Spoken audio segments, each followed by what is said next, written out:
नमस्कार, आप देख रहे हैं भारत समाचार। मैं हूं आपके साथ राहुल सौमित्र।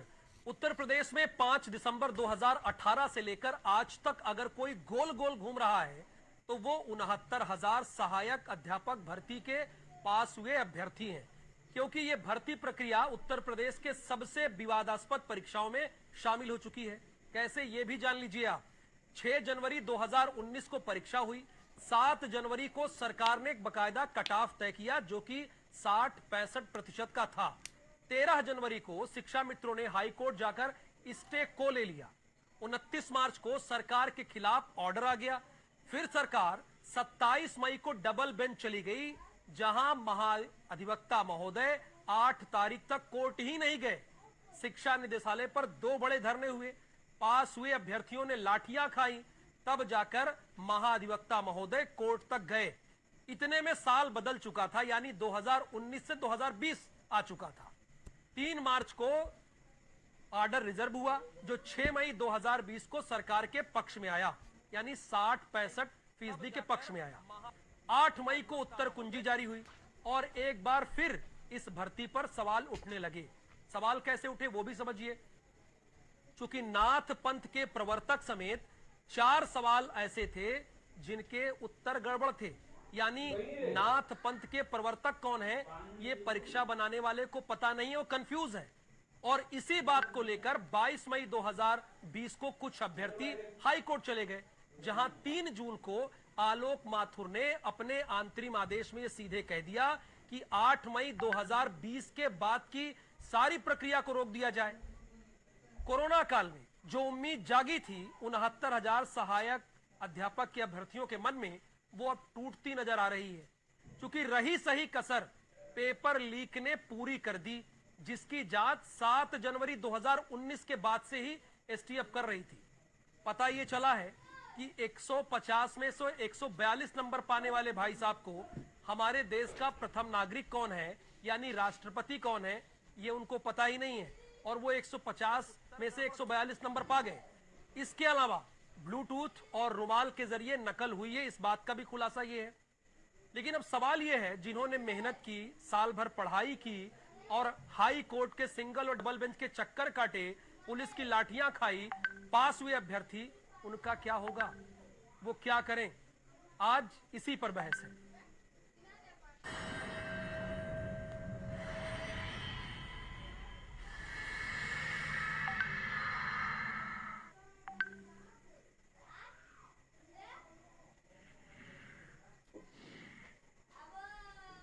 और इस महाबहस में हिस्सा लेने के लिए 5 खास मेहमान इस वक्त हमारे साथ हैं। भारतीय जनता पार्टी के प्रवक्ता संजीव मिश्रा जी हैं। संजीव जी, आपका बहुत स्वागत इस डिबेट में। सुरेंद्र राजपूत जी हैं, कांग्रेस के प्रवक्ता हैं। सुरेंद्र जी, आपका भी बहुत स्वागत, कांग्रेस दफ्तर से हमारे साथ जुड़े हैं। कपीश श्रीवास्तव जी हमारे साथ जुड़े हैं, समाजवादी पार्टी के प्रवक्ता हैं, आपका भी बहुत स्वागत।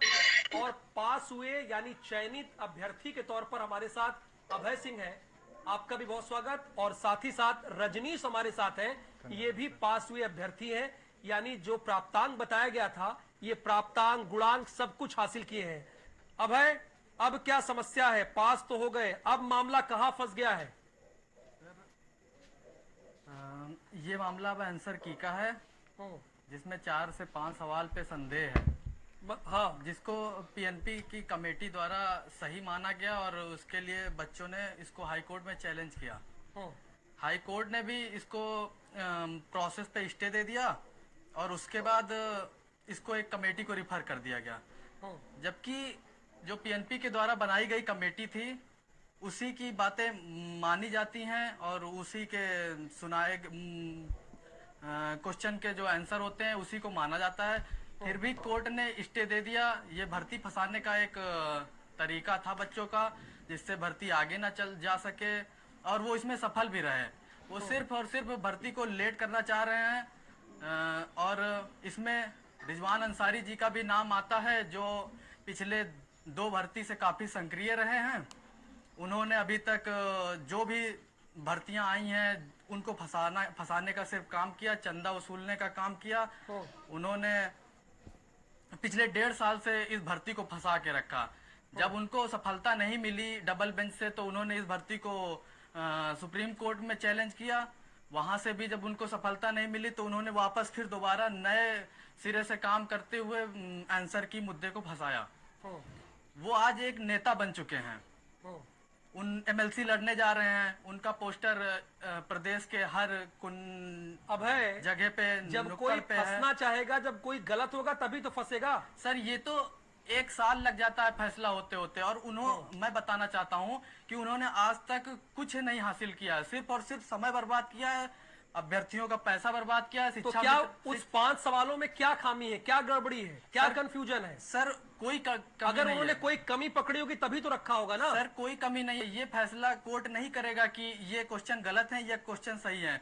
हाँ, ये अलग बात है कि जो भी क्वेश्चन है उनका अलग अलग बुकों में अलग अलग आंसर है, लेकिन वहाँ के जो पीएनपी के जो सचिव हैं महोदय जी ने जिस कमेटी से ये आंसर की बनवाया था, उन्होंने बाकायदा पूरा उसका चेक किया और उसके बाद उसको जारी किया। उनका कहना है कि सारे के सारे क्वेश्चन सही हैं। उसके बाद कोर्ट ने ये फैसला किया कि एक यूजीसी कमेटी बनाई जाएगी, और उसके बाद उससे जो भी आंसर, जो भी क्वेश्चन सही होता है, जो भी आंसर होता है, उस पे नंबर मिलेगा सबको। मैं अभी आऊंगा। रजनीश, जी सर। इस ताम झाम के बजाय आपको तो नौकरी चाहिए ना, तो आपको तो नौकरी से मतलब है। आप तो पास हुए भाई, जो नंबर था वो नंबर आप पाए, आप पास हुए। ये नौकरी क्यों नहीं मिल रही, किसकी तरफ से गड़बड़ी हो रही है? सर, क्योंकि मैंने आप लोगों का संघर्ष देखा है। जी सर, जी सर। आप लोग सर, अथक मेहनत किए, लाठी खाए, चूंकि 8 तारीख तक महाधिवक्ता महोदय गए ही नहीं, कोर्ट ही नहीं गए वो। सर, आप प्रमुखता से हमारी ये 69,000 भर्ती को शुरू से दिखाते हुए आए हैं। 11 सितंबर 12 सितंबर धरने पे भी आप काफी प्रमुखता से वहां रहे हैं। सीआरटी जब हम लोग धरना कर रहे थे, सर हम लोग बहुत मध्यम वर्गीय परिवार से हैं, बहुत छोटी आंखों में बहुत बड़े बड़े सपने लेकर जब ये भर्ती आई थी, ठंड की रात थी सर, हम जाग कर रात में काफी मेहनत करके सर पढ़े। फिर इन्होंने 7 तारीख को एक जियो जारी किया सरकार ने कि 90 और 97, जो रिजर्वेशन वाले हैं उनके लिए 90 और जो सामान्य अभ्यर्थी हैं, जो जनरल कैंडिडेट हैं, उनके लिए 97 कट ऑफ लगाई गई। तो सर हम इतना बड़ा आंकड़ा 150 में से 97 का सामान्य वर्ग से पार करके जब हम पास हो गए तो हमारे मन में एक उम्मीद जग गई कि अब हमको नौकरी मिलने वाली है। लेकिन अब ये किसकी लापरवाही है, इसके लिए सर कौन जिम्मेदार है? अब हम क्या करें, हम बहुत परेशान हो चुके हैं। सर देखिए कि 7 जनवरी को जब ये फैसला आया, कट ऑफ लग गया, हम पास हो गए, तो घर वालों के सबके मन में एक उम्मीद जग गई कि अब हमारा होना है, स्वाभाविक है। लेकिन सर तब से इतनी अड़चने इसमें आई हैं, आप स्वयं जान रहे हैं, आप स्वयं भर्ती को प्रमुखता से हमेशा से दिखाते आए हैं, इतनी अड़चने आई हैं सर कि इतना कभी नहीं हुआ है, किसी भर्ती में नहीं हुआ है, और हम एकदम समझ लीजिए टूट के लाचार हो चुके हैं। हमारी काउंसलिंग सर चालू हो गई थी 3 तारीख से। हम 3 तारीख को मिर्जापुर मेरा सर काउंसलिंग सेंटर था, मैं सेंटर पे खड़ा था, काउंसलिंग कराने जा रहा था, सारे डॉक्यूमेंट के साथ था। सर जब मैं वहां काउंसलिंग टेबल पे पहुंच रहा हूं तो पता चल रहा है कि माननीय न्यायालय का डिसीजन आया है और भर्ती प्रक्रिया पर स्टे लग चुका है। सर ये बता रहे हैं, एक समझ लीजिए कि जो होता है होश उड़ना कहते हैं, सर होश उड़ चुके थे हमारे कि जब इतना सब कुछ हो गया और सब पार हो गए, कैसे कैसे करके हम लोग यहाँ पहुंचे, सिंगल बेंच हारे, डबल बेंच जीते, डबल बेंच जीतने के बाद फिर आए, कैसे कैसे फॉर्म भरा गया। ठीक फिर जी सर, 1 घंटे की बहस है रजनीश, आपसे दोबारा भी सवाल करेंगे। ये बताइए संजीव मिश्रा जी, 5 दिसंबर 2018 को जो आपने अभय सिंह को और रजनीश दुबे को और इनके अलावा बाकी 69,000 अभ्यर्थियों को दिखाया था, वो अब तक पूरा क्यों नहीं कर पा रहे हैं? क्यों पूरा नहीं हो पा रहा है इन जो सपना आपने दिखाया? नहीं, देखिए, उन सपनों को पूरा करने के लिए सरकार सजग है, और सरकार का हमेशा प्रयास ये रहा कि किसी भी तरीके से जल्दी ये काम हो। लेकिन जिस तरीके से सैकड़ों अभ्यर्थियों ने लगभग 30 से ऊपर आपत्तियां जब दाखिल की, तो निश्चित रूप से एकल पीठ ने उस पर आदेश दिया है, रोकने का आदेश दिया। लेकिन सरकार सजग थी, सरकार ने न सिर्फ काउंसलिंग कराने की उसी दिन घोषणा कर रखी थी, और काउंसलिंग भी उसी दिन हो जाती और इन लोगों को नियुक्ति पत्र भी मिल जाते।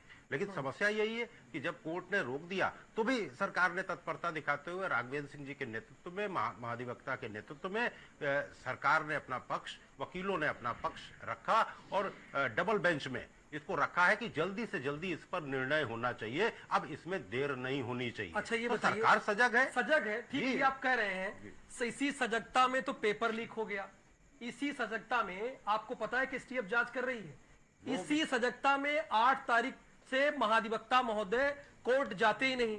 आप कह रहे सजग है, निश्चित तौर पर सजग होगी, लेकिन रजनीश दुबे और अभय सिंह ने क्या गुनाह किया? वो कह रहे कि हम सर रात भर पढ़े हैं, हमने दुगना तिगुना पैसा खर्चा कर दिया, high court, double bench, single bench का चक्कर लगाते दौड़ते दौड़ते। देखिए, इन दोनों लोगों को सहित जितने भी इन दोनों की बात नहीं, 69,000 मैं जो बताता पास हुए हूँ, हैं। मैं बताता हूँ, इन दोनों सहित जितने भी लोग पास हुए हैं उन सबको नियुक्तियां मिलनी है, कोई ऐसी बात नहीं है। लेकिन हाँ, कुछ जो अगर रोक लगती है तो निश्चित रूप से हम फिर से कोर्ट में, डबल बेंच की कोर्ट में बहस करके और इनको इनका हक दिलाने का काम करेंगे। सरकार इनके साथ खड़ी है। सुरेंद्र जी, हक दिलाने की बात संजीव जी कह रहे हैं, क्या इन लोगों को वाकई हक मिलने वाला है और क्या सजगता से काम हो रहा है? और अगर किसी भर्ती प्रक्रिया में कोई अड़ंगा लगाना चाहे तो क्या वो लगा सकता है? किन परिस्थितियों में लगाया जा सकता है? क्यों एक फेयर परीक्षा नहीं होती? आप देखिए, संघ लोक सेवा आयोग का कोई अड़ंगा लगाते आपने सुना क्या अभी इन सालों में, हाल में? तो इसमें अभय सिंह, रजनीश दुबे जैसे 69,000 जो पास हुए अभ्यर्थी वो क्या करें? राहुल भाई, बड़ा एक जिसको कहा जाए ना कि हार्ट टचिंग मुद्दा आप उठाते हैं और इसके लिए आपको साधुवाद। इस समय इन चैनलों में बहुत कम चैनलों में ऐसी हिम्मत है जो इस तरीके के मुद्दे उठा पा रहे हैं। देखिए, दो तीन बातें यहां पर बड़ी वो है, ये राजनीति से इतर हैं। आज की डेट में जो सत्ता में लोग बैठे हैं, 2017 तक किस तरीके से गला फाड़ फाड़ करके इन्हीं पारदर्शिताओं के अभाव में ये लोग चिल्लाते थे, आज इनको याद करना चाहिए। नंबर एक।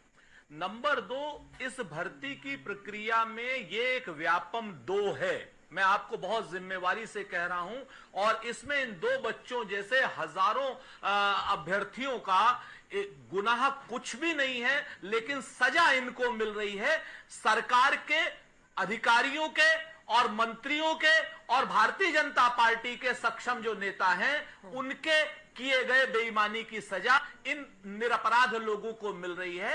ये अपने आप में सच है, चाहे वो एसटीएफ की जांच में कह लीजिए, और जैसे इस लड़के ने एक बात करी कि कुछ लोग ऐसे हैं जो इस पे अड़ंगा अड़ाना चाहते हैं। इतनी लचर पैरवी इस सरकार की हुई कि आप देखिए कि सुप्रीम कोर्ट तक से क्लियर होने के बाद हाई कोर्ट में दोबारा लटक गया। और उसी के बाद एक चीज आती है कि साहब एसटीएफ की जांच में, ये कंटिन्यूएशन में है, एसटीएफ की जांच में ऐसा आ रहा है कि लोगों ने ब्लूटूथ से, लोगों ने रुमाल से, लोगों ने किस चीज से, ये सारे के सारे क्या नाम उपकरण करके नकल की है और उन लोगों पर प्रक्रिया की आंच आ रही है जो लोग अपने कौशल से चयनित हैं। कुछ लोग उसमें से ऐसे रहे होंगे जो चयनित हुए होंगे, मैं उसकी मना नहीं करता हूं, लेकिन जिस तरीके से इनके ऊपर आ रही है तो ये सरकार निकम्मों की सरकार है। मैं आपको बहुत स्पष्ट कहूं, बहुत जिम्मेवारी से कह रहा हूं, इस सरकार को या इनके शिक्षा मंत्री को रहने का हक नहीं है, क्योंकि ये नौकरी देना ही नहीं चाहते, ये सिर्फ भरमाना चाहते हैं। कहते हैं ना कि भाजपा इस कदर लोगों पे एहसान करती है, पहले आंखें छीन लेती है और फिर चश्मे दान करती है। ये लोग आंखों से अंधा करके लोगों को चश्मे दान करने की बात कर रहे हैं, ये जिम्मेवारी से मैं कह रहा हूं। और इस चीज के लिए ये पाप के भागी भी बनेंगे और श्राप के भागी भी बनेंगे, क्योंकि 2017 तक लगातार छाती पीट पीट करके मैं वहां पर गवाह हूं, चाहे वो टीटी के बच्चे हो, चाहे वो बीएड के बच्चे हो, ये कभी क्या नाम उस धरना स्थल पर और कभी किसी स्थल पर, कभी डॉक्टर दिनेश शर्मा, कभी केशव प्रसाद मौर्य, कभी स्वामी योगी बात हो गई। सुरेंद्र जी, आपको किसी ने इंटरप्ट नहीं किया, आपने पूरी बात की। कपीस जी भी हमारे साथ है। कपीस जी, क्या अब इस उत्तर प्रदेश